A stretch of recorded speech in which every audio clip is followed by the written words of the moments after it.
Hello everyone, welcome back to Sunny Live Chain. Thank you so much guys for tuning in.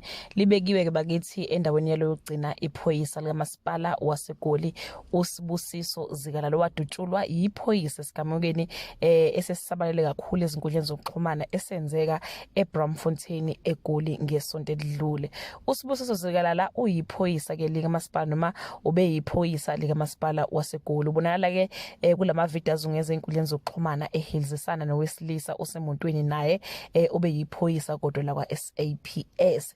Yize engacacanga bakithi ukuthi ke ingxabano yabo yasuka kanjani noma yaqala kanjani, kodwa la kubonakala uZikalala eimbelesela efuna lo owesilisa aphume emotweni nesakhe isibhamu. Ingxabano yabo ke yaphetha ngokudlula emhlabeni kwakhe uZikalala owadutshulwa nguyena lo owesilisa owayesemotweni. Kuningi osekukhulunyiwe ngalesi sihlakalo, kodwa abaningi bayamsola uZikalala ongasekho emhlabeni ngendlela ayenza ngayo ekubeni esiphethe isibhamu kodwa eyazi imithetho yesibhamu njengoba phela ekade eyiphoyisa. Bathi ke uZikalala ungowase lokishini laseNaledi eSoweto, kanti ke ubesebenza ngaphansi kuphiko lweK19. Kuthiwa ke ubeseneminyaka engu16 esebenzela lo mbutho. Xolani fihla ukhulumela amaphoyisa kamasipala eJmpd uthe uZikalala wayesebenza ngaphansi kombutho obucayi nobaleka kakhulu elwa nabashushumbisi bezidakamizwa.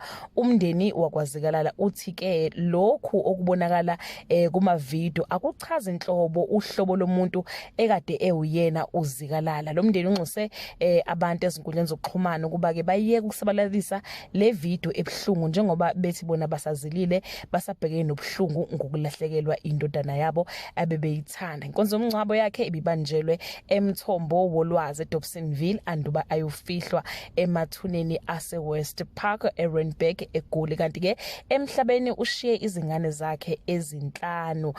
Bakithi kubhlungu ngampela ukushona komuntu nje akujwayeleki futhi akumukeleki kwala noma kade esephutheni, kodwa nje mangamuntu esidlule emhlabeni akubi mnandi kakhulukazi emndenini wakhe.